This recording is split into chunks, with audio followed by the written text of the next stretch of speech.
Greece turns to neoliberalism once again with the election of a new right-wing prime minister.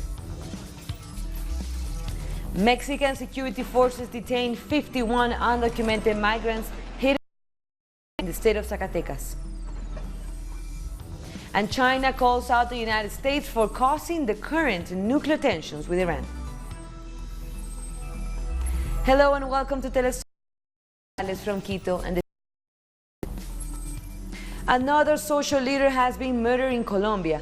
The South Córdoba Campesino Association announced the murder of its member Manuel Osuna Tapias by armed men from the Virgilio Peralta Arenas block. According to the association, the incident happened on the morning of July 6th in the municipality of San José de Ure, Córdoba State. At least 728 prominent social figures and activists have been killed since the country's peace agreement was signed in 2016. Our correspondent in Bogotá, José Manuel Jiménez, has the details on this latest case. The Department of Córdoba is in the news again with the murder of another campesino in the south of the department. The killing happened early on Saturday in the Cerro community. This region has seen several murders of campesinos and community leaders this year by armed groups, especially one paramilitary group known as the Caparos. The governor of Córdoba has denied that there is a wave of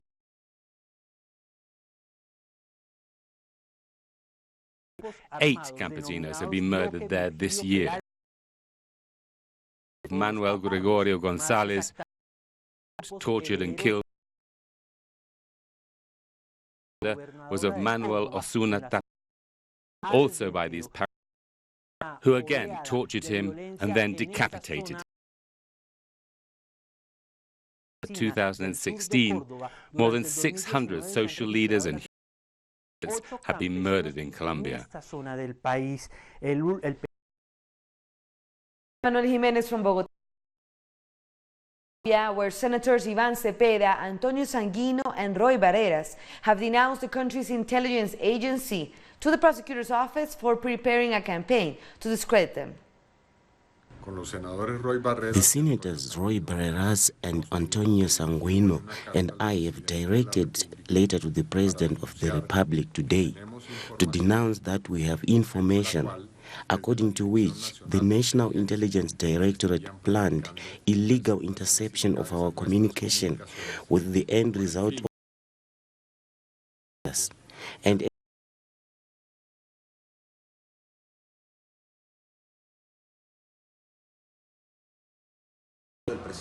We're demanding that the President of the Republic protects our security and our integrity as members of Congress of this Republic and as opposition representatives in Congress. We need guarantees that we can exercise our parliamentary duty and act in defense of peace and the protection on the country's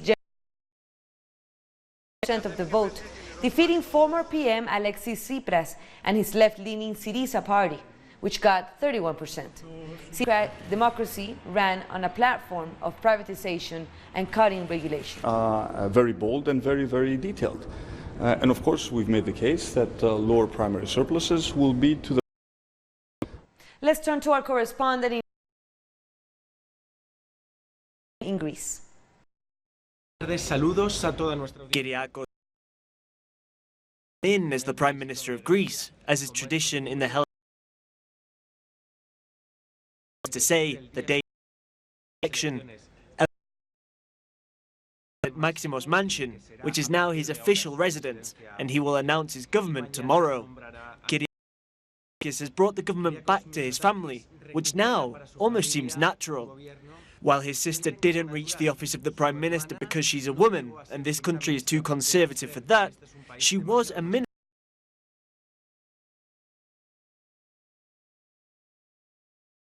Cooperation and development. Kyriakos Mitsotakis' cousin was also married to a dynasty, which shows that even though Greece is a republic, it resembles a monarchy. Mitsotakis represents this political and economic elite. He studied at the most elitist universities in the United States. He represents the neoliberal capitalist forces that want to impose austerity on the lower classes once again. The government of Tsipras, despite the evident the cost of austerity troika, not just among the weakest, but upper class too. That's probably what cost Tsipras the government, because the middle and upper classes vote more. There was, however, an effort made. Conversely, Mitsotakis has already announced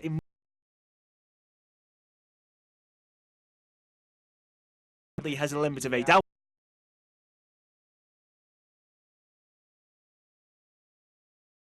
Our correspondent Ibai Arvide from Athens. In other news, the African Union has made history with the launch of the Continental Free Trade Zone at a meeting in Niger. The pact is set to unite 1.3 billion people and create an economic bloc worth more than $3 trillion. It is the largest such agreement since the creation of the World Trade Organization in 1994 and has the potential to unlock Africa's economy by boosting intra-regional trade, strengthening supply chains, and sharing expertise. The eyes of the world are turned on Africa, and the success of the IF will real test to achieve the economic growth that will turn our people's dream of welfare and equality of life into a reality. And this will reinforce our negotiating position on the international political economic stages. Therefore, it will constitute a new stage for the African continent on the global economic map and will allow Africa to take a new position on the international scene and allow us to realize our dream and our founding fathers. It will turn the FTA into a ship that carries all African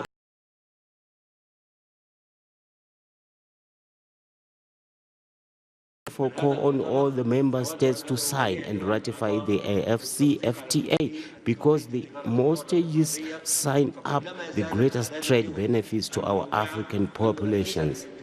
Our correspondent in Pretoria, Sergio, explains what the deal means.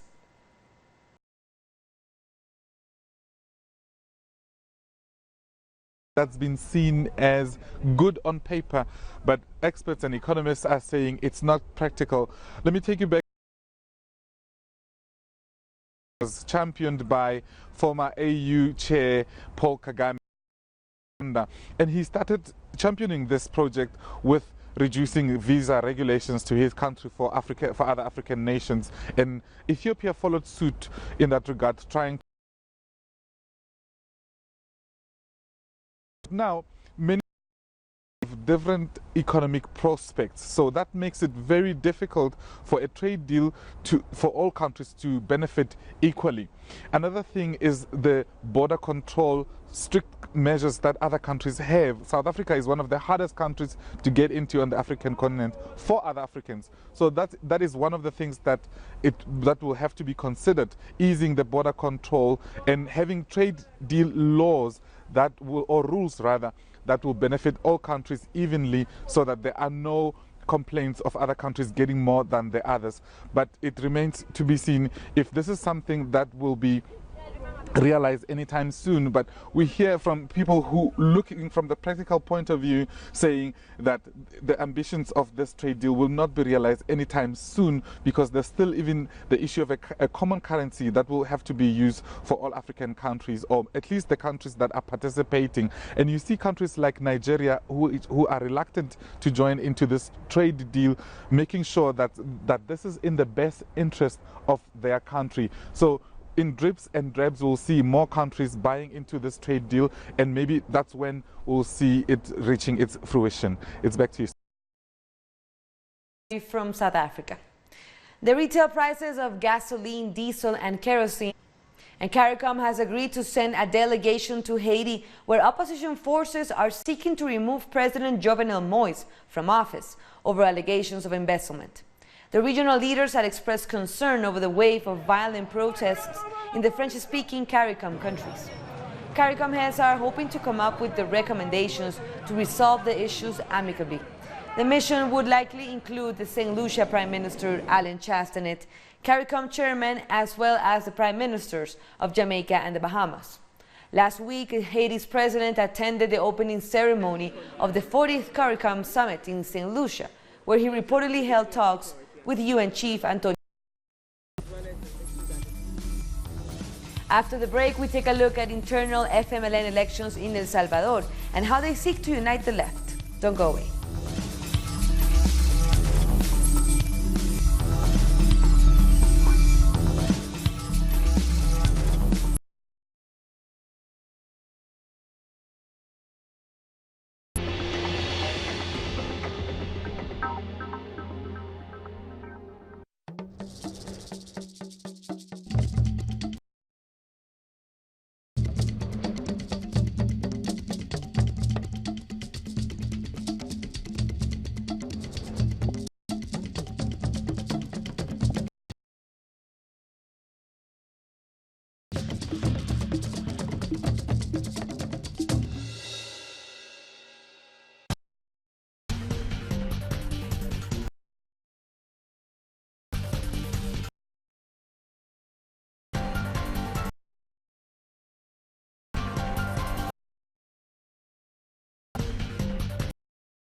The Mexican security forces have detained 51 migrants who were hidden in a truck in the state of Zacatecas. The migrants from Central America were concealed behind containers in the back of the truck. They included 21 minors. They have been handed over to the Immigration Institute and will be returned to their countries of origin. The police detected them when they used X-rays to examine the cargo. To Guatemala, the family of a migrant who died in the United States turned to the community for support to bring home his body. They say they have had no support from the government. It was on this football pitch in Primavera del Ixcan that one of the trained and left his mom.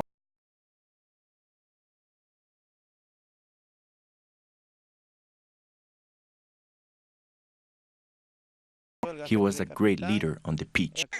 Benigno Ramirez Jimenez was 26 when he migrated to the United States in December last year. He felt he didn't have enough opportunities in Guatemala. His elder sister recalls. He went in search of the American dream, as they call it, and took his 5-year-old son with him. Benigno died in a road accident a week ago in Oakland, California. He was killed the Sunday before last in the early hours when he was on his way home from work. Namely felt abandoned because they got no help from the Guatemala. From the state, they got absolutely nothing, as usual, but this community is well organized to contribute. Few quetzals or just food. We collected vegetables for the money. That is so far. As well as this help from the community, the families say that a migrant in the United States doing most of the dollars that it cost to bring Benigno's body home. They expect his remains to arrive in Primavera del Ixcan at the end of this week. It's just one example of how communities like this take care of their own. Santiago Botón, Telesur Norte de Guatemala. The Venezuelan Communications Minister Jorge Rodriguez announced that the negotiations between the Venezuelan government and the opposition will resume this week in Barbados. Rodriguez showed a picture of the communication from the Norwegian government backing the talks and said that history will recognize the tenacious spirit for dialogue demonstrated by the Bolivarian government. We hope that their and national understanding will bear fruit. A day after he was booed during the Copa America final, Brazil's Justice Minister Sergio Moro says he will take a week off work. Moro's office said he would be away from next Monday to deal with personal issues. The minister has been under pressure after a series of leaks by The Intercept, which indicated that he conspired with prosecutors to ensure that the former president Luis Ignacio Lula da Silva was jailed and to keep him out of last year's presidential election. And Brazil's President Jair Bolsonaro has come out in support of child labor, citing his own life story. The president said that he worked in the fields collecting bananas when he was young, and therefore child labor shouldn't be seen as wrong. Brazilian law prohibits children younger than 16 from working, but statistics show that almost 2.5 million children and teens between the ages of 5 and 17 currently work in Brazil. Look, when I worked at 9 or 10 on the farm, I wasn't hurt at all. When a child of 8 or 9 years old works somewhere, many people denounce it as forced labor or child labor. But if that child smokes coca paste, nobody says anything. Work brings dignity to men and to women, no matter their age. In El Salvador, the FMLN concluded its internal electoral process on Sunday in the hopes of strengthening the left in the country. The FMLN has held its 37th National Ordinary Convention, where the Secretary General of the party, the National Council, the department directors, municipal and delegates officially took up their offices. Members of specialized by the 600 convention delegates. 13 members of the new political commission have also been chosen. We also choose members to serve on the 3 very important organs, which is the Court of Ethics, the Appeals Court and the Treasurer. Simultaneously, the National Council also held a session and a secret vote. The internal electoral process commenced with the holding on elections on the 16th of June. The elections were necessitated by a decision of the political commission. This was in response to the poor results the party obtained in the mayoral and National Assembly elections in 2018 and the presidential elections held in February 2019. I believe that the strength that the FMLN has gained in this movement should be maintained to play a role of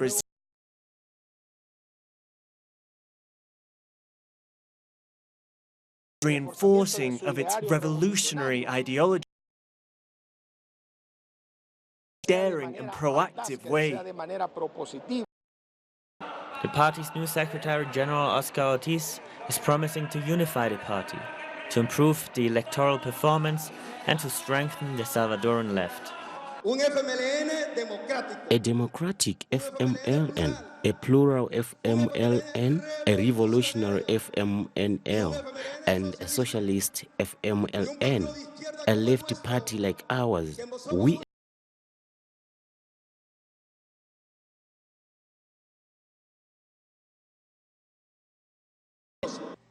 The new leadership elected at the National includes the 13 Commission, and the appointees of the party will have to address various issues such as how to raise the moral and militancy of the party and calls for repairing the party for future elections such as the 2021 National Assembly elections. Still to come, Iran accuses the UK of piracy and demands the return of its seized oil tanker. We'll be right back.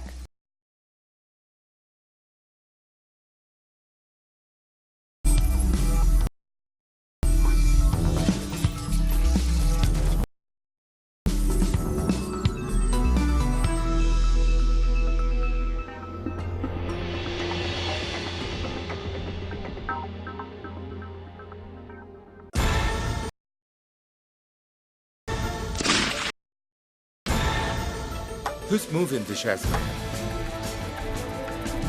What interests motivate the actors behind each event?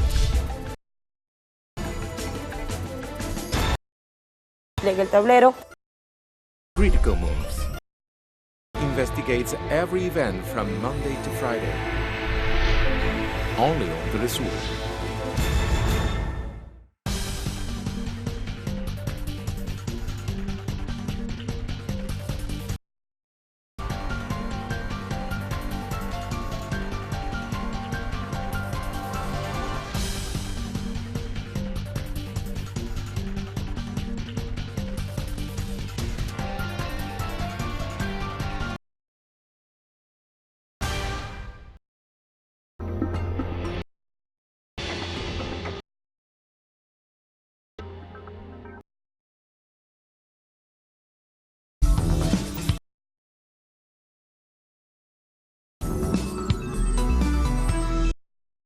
Joining us again in Telesur.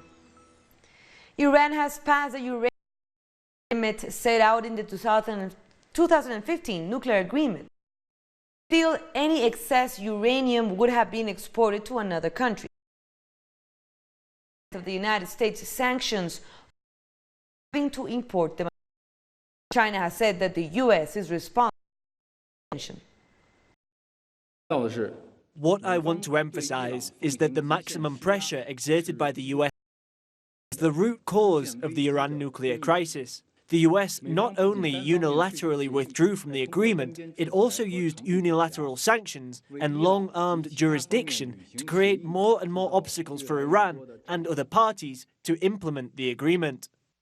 The facts show that unilateral bullying has already become a worsening tumor, creating more problems and bigger crises on a global scale. The international community must adhere to multilateralism, abide by the international order based on international law, and seek political and diplomatic solutions to relevant issues through equal dialogue. Meanwhile, Iran has said that British forces capturing an Iranian oil vessel off the coast of Gibraltar sets a dangerous precedent and must end now. The spokesperson for the Foreign Ministry, Abbas Mousavi, described the move as an act of piracy. Iran maintains it is not subject to any European oil embargo and that the United Kingdom's decision was unlawful. We continue to press the British government to ensure, with great urgency, and in light of the documents presented to them, to free this tanker carrying Islamic Republic of Iran's oil, so it can continue on its course. And we can't accept this act of maritime piracy and this operation which leads to increased tension, and we have warned about this already. Talks between Afghan groups from across the political spectrum and the Taliban have entered their second day in Qatar. The intra-Afghan summit, sponsored by Qatar and Germany, hopes to create a lasting peace after 18 years of war in the country. The talks have been hailed as a good first step, and there are hopes that the summit will eventually lead to a permanent ceasefire. However, the meeting was marred by a suicide attack that killed at least 12 people in the city of on Sunday. Qatar is continuing its efforts as an honest mediator in the Afghan crisis in order to lay the foundations of peace between different parties in Afghanistan and build trust through a comprehensive and permanent ceasefire, protecting civilians and releasing prisoners, captives, and hostages, and bringing views of concerned parties closer to achieve peace. The International Criminal Court has convicted former Congolese military leader Bosco Ntaganda of war crimes. Ntaganda was convicted for acts allegedly committed while he was military operations chief at the Union of Congolese Patriots in the Democratic Republic of Congo between 2002 and 2003. His sentence will be determined at a later hearing. He denies the charges. Ntaganda is the fourth person to be convicted of atrocities at the ICC since its inception in 2002. The court has been widely criticized as biased against Africans, while atrocities on other continents aren't featured on the court's agenda. As concerns counts 14, 15 and 16, guilty of conscripting and enlisting children under the age of 15 years in an armed group and using them to participate actively in hostilities.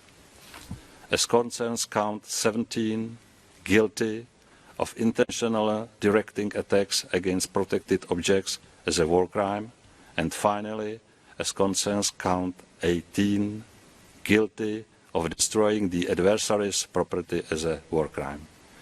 The Syrian government has facilitated the return of around 1,000 people to the city of Qusayr. Government troops, together with Hezbollah, drove out terrorist fighters 6 years ago, but large parts of the city remain in ruins from the fighting. Former residents are celebrated as they enter their city for the first time since fleeing the conflict. Up to 6.2 million people have been displaced by the war in Syria. We started planning to return the residents of their city gradually. They will return gradually because there are a large number of houses that are really damaged. More than 30% of Qusayr is damaged. The infrastructure was methodically destroyed. We needed time to re-establish the electricity and power networks to the area. And with that, we end our news brief. But you can find all of our stories by checking our website, telesurenglish.net.